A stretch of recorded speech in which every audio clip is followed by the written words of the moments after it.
لا إله إلا الله محمد رسول الله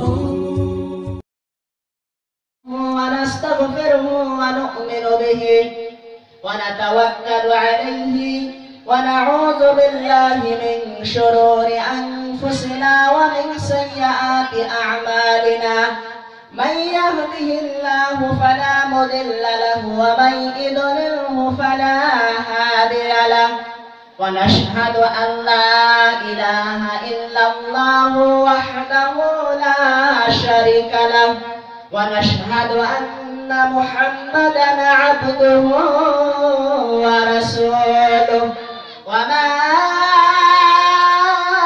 أرسله بالحق بشيرا ونذيرا وصلى الله تعالى عليه وسلم كثيرا أما بعد فأعوذ بالله من الشيطان الرجيم بسم الله الرحمن الرحيم كنتم خير أمة أخرجت للناس تأمرون بالمعروف وتنهون عن المنكر وتؤمنون بالله القرآن فبغض أحبني سنتي وأحب كان معي في الجنة الحديث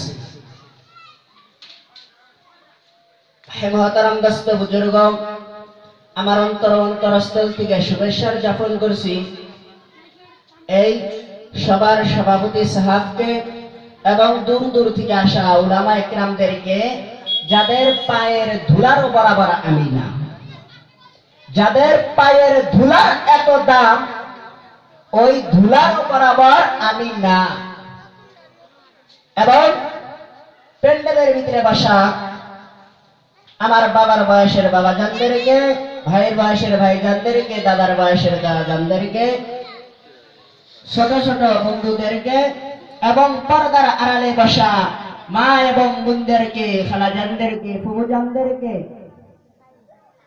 মহতারাম দোস্ত বুজুর্গ, আল্লাহ পাক আমাদেরকে যে মাহফিলে বসার জন্য তৌফিক দিয়েছে এইটা আল্লাহর বহুত বড় একটা নিয়ামত।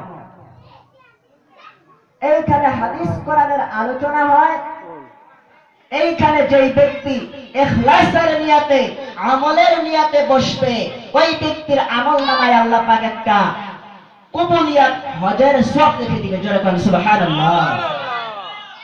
আর যতগুলা হাদিস কোরআনের কথা শোনা হবে একটা কথার বদলায় আল্লাহ পাক 1 বছর মকবুল নফিল ইবাদত করার সওয়াব লিখে দিবে। সুবহানাল্লাহ। এবং কি তার পিছনের সমস্ত গুনাহ আল্লাহ maaf করে দিবে। সুবহানাল্লাহ। তো আল্লাহর একটা নিয়ামত না? আল্লাহ সূরা ইব্রাহিমের ভিতরে বলছে, বান্দা তুমি আমার নিয়ামত পাইয়া আমার নিয়ামতের যদি তুমি শুকরিয়া আদায় করো তো আমি নিয়ামতকে বৃদ্ধি করে দিব, বাড়াইয়া দিব। আর বান্দা তুমি আমার নিয়ামত পাইয়া আমার নিয়ামতের শুকরিয়া যদি আদায় না করো তো আমি নিয়ামতকে ছিনাইয়া নেব। ও আমার আব্বা জানেরা, ও আমার ভাই জানেরা, আল্লাহর এত বড় নিয়ামত পাইয়াছি, এই নিয়ামতের শুকরিয়া আল্লাহ যদি কিয়ামত পর্যন্ত আমাদেরকে হায়াত দেয় এই নিয়ামতের শুকরিয়া আদায় করে শেষ করতে পারবো না। আল্লাহর এত বড় আমরা নিয়ামত পাইয়াছি, সেই নিয়ামতের শুকরিয়া ছোট্ট একটা শুকরিয়া আমাদের নফসের দ্বারা আদায় করি। আমরা বলি আলহামদুলিল্লাহ। আর একটু জোরে আলহামদুলিল্লাহ। হেমতারাম দোস্ত বুজুর্গ, আমার আব্বা জানেরা, আল্লাহ পাকের আরো লাখো করোড় শুকরিয়া যে মহান আল্লাহ আমাদেরকে আখরি নবীর উম্মত বানায়া দুনিয়াতে পাঠাইছে। যে নবীর উম্মত হওয়ার জন্য অন্য অন্য নবীরা আল্লাহর কাছে দোয়া করছে, সেই নবীর উম্মত আমরা। শেষে হযরত ঈসা আলাইহিস সালামের দোয়া আল্লাহ কবুল করছে, ঈসাকে আসমানে উঠায় আনিছে। একদিন ঈসা দুনিয়ার ভিতরে আসবে কিন্তু নবী হয় না, আখিরি নবীর উম্মত হয়ে দুনিয়াতে আসবে। আমরা আল্লাহর কাছে কোনোদিন দোয়াও করি নাই, দরখাস্তও করি নাই। আল্লাহ আমাদেরকে এমনি এমনি মহব্বত করে আখিরি নবীর উম্মত বানাইছে। কোন নবীর উম্মত ছিল না, সমস্ত নবীরই কম ছিল। আমাদেরকে আল্লাহ উম্মত বানাইছে। কোরআন পাকে আমাদের নাম দিয়েছে, টাইটেল দিয়েছে আল্লাহ পাক উম্মত। আল্লাহ পাক কোরআন পাকের ভিতরে বলেছে কুনতুম খায়রা উম্মাতিন উখরিজাত লিন-নাস। শোনো, তোমাদেরকে সবচেয়ে আফজাল মাশকুর উম্মত করে বানানো হয়েছে। মানুষের কল্যাণের জন্যই তোমাদেরকে বানানো হয়েছে। তা'মুরুনা বিল মা'রুফ, মানুষকে সৎ কাজের আদেশ করো, ওয়া তানহাউনা আনিল মুনকার, এবং অসৎ কাজ হইতে নিষেধ করো। যে নবীর উম্মত হয়ে আমরা দুনিয়াতে আসতে পাইছি, সেই নবীর উপরে আমরা পারান করে একবার দরুদ ও সালাম পেশ করি। সবাই বলেন সাল্লাল্লাহু আলাইহি ওয়াসাল্লাম। আর একটু জোরে সাল্লাল্লাহু আলাইহি ওয়াসাল্লাম। আমার বাবা জানেরা, ও আমার চাচা জানেরা, শুনে রাখেন, জানে রাখেন। আপনারা মনে মনে ভাবতেছেন কেবলমাত্র 8টা বাজে, এখন তো সভা ভালো করে শুরু হয় নাই, এখন চিন্টু আর মিন্টু বক্তব্য করবে, মানে ছোট ছোট মানুষ বক্তব্য করবে। এখন যে আলিমরা বয়ান করবে, সেই আলিমরা তো বেশি জানে না, তাদের সুর নাই, তাদের কণ্ঠ নাই, তাদের বয়ান শুনতে যাব না। যখন রাত 10টা বাজবে, 9টা বাজবে, 11টা বাজবে, তখন যাব সবার মাহফিলে, তখন জলসা শুনতে যাব, সভা শুনতে যাব। কিসের জন্য? তখন বড় বড় বক্তারা এসে বয়ান করবে নাকি? এখন সবাই এসে কি হবো? ছোট ছোট মানুষ সভা করে, তারা কি কয়? তাকে সুরও নাই, কোনো কিছুই নাই। 11টার যাবো ভীষণকা, মুখ্য বক্তা আসবো, সবচেয়ে ভালো বক্তা, ওই বক্তার বয়ান শুনবি নাকি? মহতারাম দোস্ত বুজুর্গ, ফজরের নামাজ 2 রাকাত, তাই না? কয় রাকাত গো? 2 রাকাত। 2 রাকাত। 1 রাকাত পয়রা হেরে বাড়ি মিলা তো নামাজ হবো ও নামাজ। মহতারাম দোস্ত বুজুর্গ, এটা জলসা ইমান ইকিনের আলোচনা এখানে হয় নাকি? এইখানে শুরুর দিকে যদি না আসি, 2 রাকাত নামাজ, 1 রাকাত পড়বার জন্য আসছি, 1 রাকাত নামাজ হয়ে গেছে, আরো 1 রাকাত নামাজ পাইছি। ইমাম সাহেব সালাম ফিরাইলো, ডাইনে দিয়া যখন বায়ে সালাম ঘুরাইলো, আমি নাক দিয়া খাড়া হয়ে আর 1 রাকাত আদায় করে নিলাম। কিন্তু এই সবার ভিতরে ফার্স্টের দিকে যদি না আসি, পরে আসে হায়রা ফার্স্টে যে কথাগুলো শুনছি, ওই কথাগুলো কি পাওয়া যাবে? যাব না। হে মহতারাম দোস্ত বুজুর্গ, মানুষ ছোট হবার পায়, সুর না থাকবার পায়, কিন্তু কথা দিল্লা কবে হাদিস কোরআনের কথা কবে নাকি? আর হাদিস কোরআনের একটা কথা শুনে যদি আপনি আমল করবার পারেন, একটা কথার বদলায় আল্লাহ পাক 1000 রাকাত নামাজ পড়ার সওয়াব আপনার আমলনামায় লিখবেন। সুবহানাল্লাহ। মহতারাম দোস্ত বুজুর্গ, 1000 রাকাত আর একটা করে হাদিসের কথা শুনলেন, একটা করে কোরআনের কথা শুনলেন, 1 বছর মকবুল নাফিল ইবাদত করা সওয়াব আল্লাহ পাক আপনার আমলনামায় লিখবেন। সুবহানাল্লাহ। একটু জিকির করি, লা ইলাহা ইল্লাল্লাহ, লা ইলাহা ইল্লাল্লাহ। আপনারা গান গান না? গান গাড়ি গো গাড়ি। গান গান, হ্যাঁ। ওই গানের মানে গুছি যদি পাতলা করে দেওয়া হয়, এই গান কি বাবুরে, তারপর মধ্যে মধ্যে আপনারা কি দেন, কি দেন? হ্যাঁ, খোসা দেন, তাই না? বেসন দিয়া মধ্যে মধ্যে খোসা দেওয়া লাগে, তাই না? হ্যাঁ, কিসের জন্য? গুছি ফাঁক ফাঁক করে দেওয়া হয়েছে মধ্যে লাইকা, তাহলে দান ভালো হলো না, বহুত নষ্ট হবো। তো এখানে হাদিস কোরআনের আলোচনা হবো, এইখানে কি ফাঁক ফাঁক করে বসলি গালা? আল্লাহর কাছে এটা কবুল হব? আল্লাহর কাছে দামি হব? আল্লাহর নবী হাদিসের ভিতরে বলছে কি, ফাবি গাদি আহাব্বানি সুন্নাহ, যেই ব্যক্তি আমার সুন্নতকে মহব্বত করবে, অবি গাদি আহাব্বানি, সেই ব্যক্তি ব্যক্তি আমাকে মহব্বত করলো, আর যেই ব্যক্তি আমাকে মহব্বত করলো কানা মা'i ফিল জান্নাহ, ওই ব্যক্তি আমার সাথে জান্নাতে দাখিল হবে। সুবহানাল্লাহ। তো এইখানে যদি ফাঁক ফাঁক করে যদি বসি, মিলে মিলে বসা সুন্নাত, মিলে মিলে বসা সুন্নাত। এই জামানায় একটা সুন্নাত জিন্দা করলে আল্লাহ পাক 100 শহীদানের সওয়াব আমলনামায় লেখে। তো মিলে মিলেই বসি না, ফাঁক ফাঁক করে বসছি, শয়তানের জায়গা দিছি। নবী কিভাবে ভালোবাসলাম? নবীর ভালোবাসা হইল না।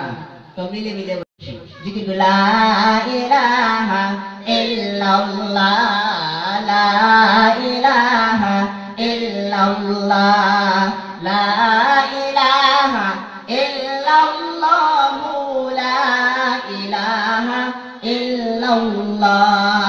দয়ার নবী তাইফে গেলেন কলেমা প্রসার করিতে, তাইফবাসী মারিল রে পাথর দয়ার নবীর পদমে। লা ইলাহা ইল্লাল্লাহ, লা ইলাহা ইল্লাল্লাহ। দয়ার নবীর পদমেতে রক্ত ঝরা ঝর, তবু বলে দয়ার নবী উম্মত আমার গুনাহগার। লা ইলাহা ইল্লাল্লাহ, লা ইলাহা ইল্লাল্লাহ, লা ইলাহা ইল্লাল্লাহু মুহাম্মাদুর রাসূলুল্লাহ সাল্লাল্লাহু আলাইহি ওয়াসাল্লাম। ও আমার বাবা জানেরা, ও আমার চাচা জানেরা, শুনে রাখেন, জানে রাখেন, আজকে আপনাদের গ্রামে হাদিস কোরআনের আলোচনা করার জন্য একটা জলসা দেওয়া হয়েছে, সভা হইতেছে। এইখানে আল্লাহর কথা আলোচনা হবে, আল্লাহর নবীর কথা আলোচনা হবে। আমার বাবা জানেরা, শুনে রাখেন, জানে রাখেন, আপনারা যদি বলেন মাইকের সাউন্ড আমার বাড়িতে আসে, আমি বাড়ির থেকে সভা শুনবো। ও আমার বাবা জানেরা, এইখানে এসে দিদুল এই মাহফিলের ভিতরে দিদুল আপনি বসেন, আল্লাহ পাক আপনার পিছনের সমস্ত গুনাহ খাতা মাফ করে দেবে। ও আমার বাবা জানেরা, একটা কথার বদলাই আল্লাহ পাক 1 বছর মুকুল নফিল ইবাদতের সওয়াব আপনার আমলনামায় লিখবে। ও আমার বাবা জানেরা, আর এইখানে ইখলাসের নিয়তে বসার সাথে সাথে একটা কবুলিয়াত হজের সওয়াব আল্লাহ পাক আপনার আমলনামায় লিখে দেবে। ও আমার বাবা জানেরা, বাড়ি থাকিয়া যতই সভা শোনেন না কেন, যতই হাদিস কোরআনের কথা শোনেন না কেন, সাউন্ড যত দূর যায় আপনার বাড়িতে যাইতেছে, আপনি শুনতেছেন। আপনার বাড়িতে গেলে আপনি খালি হাদিস কোরআনের কথা শুনতেই পারবেন, কিন্তু এই ফায়দা কোনোদিন হবে না। যদি একটা কথা শুনে যদি আমল করেন তাহলে ফায়দা হইতে পারে, আর কোনো ফায়দা হবে না। আর এইখানে এসে দিদুল আমলের নিয়াত করে দিদুল বসেন, আল্লাহ পাক কবুলিয়াত হজের সওয়াব লিখে দিবে, পিছনের সমস্ত গুনাহ maaf করে দিবে। প্রত্যেকটা কথার বদলায় 1 বছর মুকুল নফিল ইবাদত করার সওয়াব লিখবে। 50টা কথা যদি শুনতে চান 50 বছর নফিল ইবাদত করার সওয়াব লিখবে। 100টা হাদিস কোরআনের কথা যদি শুনেন 100 বছর মুকুল নফিল ইবাদত করার সওয়াব লিখবে। এত সওয়াব কোনে? এত সওয়াব কত মানুষ কয় না, এত সওয়াব কোনে? এক ওয়াক্ত নামাজ জামাতে সহিত আদায় করলে 3 কোটি 35 লক্ষ 54,432টা নেকি আল্লাহ পাক আমলনামায় লিখে দেয়। 5 ওয়াক্ত নামাজ পড়লে কত নেকি পামু? এত নেকি থুক কোনে? থোয়ার জায়গায় নাই। মহতারাম দোস্ত বুজুর্গ, কত মানুষ গরিব আছে নাই? তাদের বাড়ি ঘর কি, আর কত মানুষ ধনী আছে নাই? তাদের বাড়ি ঘর কি রকম? তো যারা আমল কম, আখিরাতের দিন তাকে যদি আল্লাহ জান্নাত দেয় তো দিবে। 70 জন হুর পাবে, জান্নাত পাবে। দুনিয়ার ভিতরে যারা গরিব তাদের বাড়ি কি, ওরকম জান্নাত পাবে? নাকি? আর যাদের আমল বেশি 70 লাখ আল্লাহ হুর দিবে, 70,000। আর বাড়ি গরম ধনী যাদের আমল তার থেকে বেশি আল্লাহ পাক 70 লাখ হুর দিবে, আর বাড়ি তার থেকেও ধনী। আর যার আমল সবচেয়ে বেশি বেশি আমল করছে, তাহাজ্জুদ পড়ছে, ফাজরের নামাজ কাজা করে নাই, ইশরাক পড়ছে, তাসবিহ পড়ছে, যোহর, জাওয়াল, ওয়াক্ত, আসর, মাগরিব, আওয়াবিন, ইশা, সালাতুত তাসবিহ, সালাতুত তাওবা, আর বহুত নামাজ, এই নামাজগুলা পড়ছে, ও তো সবচেয়ে বেশি ধনী। আল্লাহ পাক ওই ব্যক্তির জান্নাতের ভিতরে কত লাখ করোড় করোড় যে হুর দান করবে তার হিসাব কেউ বলতে পারবে না। সুবহানাল্লাহ।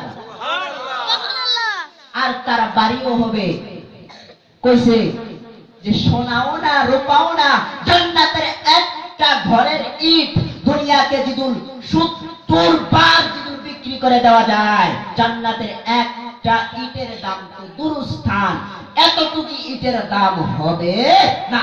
সুবহানাল্লাহ। তো যার আমল যত বেশি ততই আল্লাহ দিব, যত বেশি ততই আল্লাহ দিব, যত বেশি ততই আল্লাহ দিব। মহতারাম দোস্ত বুজুর্গ, আপনাদেরকে আমি অনুরোধ করি, আমার আব্বা জানেরা, আমার মাই জানেরা, আপনাদের এইখানে জলসা হইতেছে, ঈমান ইকিনের পূজা করা হইতেছে, আলোচনা হইতেছে, আল্লাহ আল্লাহ রাসূলের কথা আলোচনা হইতেছে। ও আমার বাবা জানেরা রে, আমি আপনাদের হাতে ধরে বলি, পায়ে ধরে বলি, আপনারা বাড়িতে থাকবেন না, আপনারা এই সবার ভিতরে চলে আসেন, আপনারা এই প্যান্ডেলের ভিতরে এসে বসে যান। আপনারা যদি এই প্যান্ডেলে বসে যান, আল্লাহ আপনার পিছনের সমস্ত গুনাহ খাতা মাফ করে দিবেন। ওই উপরের ভিতরে লাউহে মাহফুজের ভিতরে আল্লাহ তার সমস্ত রহমতের ফেরেশতা নিয়ে আপনার কথা গবেষণা করবে। সুবহানাল্লাহ। ও আমার বাবা জানেরা, ও আমার চাচা জানেরা, আপনিও চলে আসেন এই মাহফিলের ভিতরে। আপনার বেটা আছে 12 বছর, আপনার বেটা 15 বছর, আপনার বেটা 14 বছর, আপনার বেটা 20 বছর, আপনার বেটাকেও নিয়ে এই মাহফিলে চলে আসেন হাদিস কোরআনের আলোচনা শুনবার জন্য। ও আমার বাবা জানেরা, শুনে রাখেন, জানে রাখেন, আপনি পাঁচগারা নামাজ পড়নেওয়ালা, আপনি নামাজ পড়তেছেন, আপনি নবীর সুন্নত তরিক মোতাবেক চলতেছেন, সমস্ত কিছু আপনি করতেছেন। আপনার বেটা নামাজ পড়ে না, আপনার বেটি নামাজ পড়ে না। ও আমার আব্বা জানে, আল্লাহ পাক আখিরাতের দিন আপনাকে কাঠগড়ায় দাঁড় করাবে। নাউজুবিল্লাহ। এক ব্যক্তি তাহাজ্জুদ পড়ে, তাহাজ্জুদ পড়ার পর কুরআন তেলাওয়াত করে, তারপর 3 তাসবিহ পাওবন্দি করে, 3 তাসবিহ পড়ে, সুবহানাল্লাহ 100 বার, আলহামদুলিল্লাহ 100 বার, লা ইলাহা ইল্লাল্লাহ 100 বার, আল্লাহু আকবার 100 বার, ওয়ালা হাওলা ওয়ালা কুওয়াতা ইল্লা বিল্লাহিল আলিয়্যিল আযীম 100 বার, আস্তাগফির 100 বার, দুরূদ শরীফ 100 বার। এই তাসবিহগুলো পড়ে, কুরআন তেলাওয়াত করে, তারপরে এই তাসবিহগুলো পড়ে, তারপর ফজরের নামাজ পড়ে, ফজরের নামাজ পড়ে কিছু কুরআন তেলাওয়াত করে, তারপর ইশরাক পড়ে, ইশরাক করে বাড়িতে আসে, তারপর তাসবিহ পড়ে, যোহরের নামাজও টাইম মতো আদায় করে, জাওয়াল ওয়াক্ত নামাজও পড়ে, তারপর আসরের নামাজও টাইম মতো আদায় করে, মাগরিবও পড়ে, আওয়াবিন নামাজও পড়ে, ইশাও পড়ে, সালাতুত তাসবিহ পড়ে, সালাতুত তাওবা নামাজও পড়ে। কিন্তু তার বেটা, বড় বেটাকে গাড়ি কিনে দিয়েছে, সারা দিন ভাড়া মেরেছে, সারা রাত ভাড়া মেরেছে। বাপ যখন তাহাজ্জুদ নামাজ পড়তে যায়, তার বেটা তাহাজ্জুদ নামাজ যখন পড়তে যায়, আযানের আধা ঘন্টা আগে তার বেটা গাড়ি নিয়ে আসে, গাড়ি বন্ধ করে ঘরের ভিতরে ঢুকে বিছানায় শুয়ে যায়। নাউজুবিল্লাহ।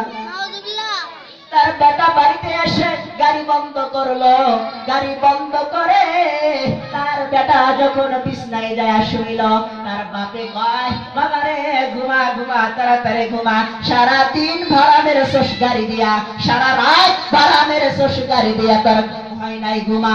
বেটা ঘুমাইছে, মসজিদে গেছে, তাহাজ্জুদ পড়ছে, কুরআন তেলাওয়াত করছে, তিন তাসবিহ পড়ছে, ফাজির পড়ছে। ওই মসজিদে একটা জামাত এসেছিল, ওই জামাতের রাহাবরি করে নাই, ওই জামাতটা অন্য একজন মানুষ ওই জামাতের রাহাবরি অন্য একজন মানুষ করতেছে।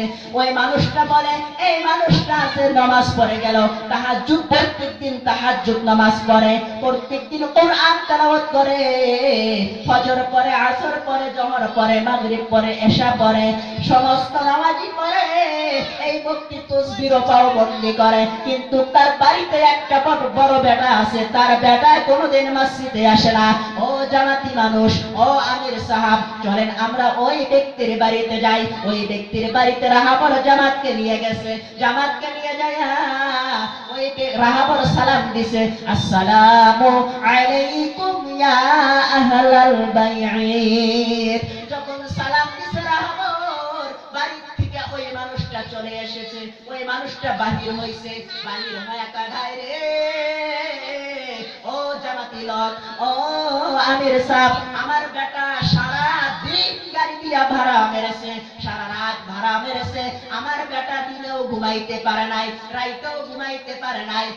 আজানের ফজরের আজানের আধা ঘন্টা আগে আমার বেটা এসে বিছনাতে শুইছে, তাকে ডাকা যাবে না? ডাকিয়েন না।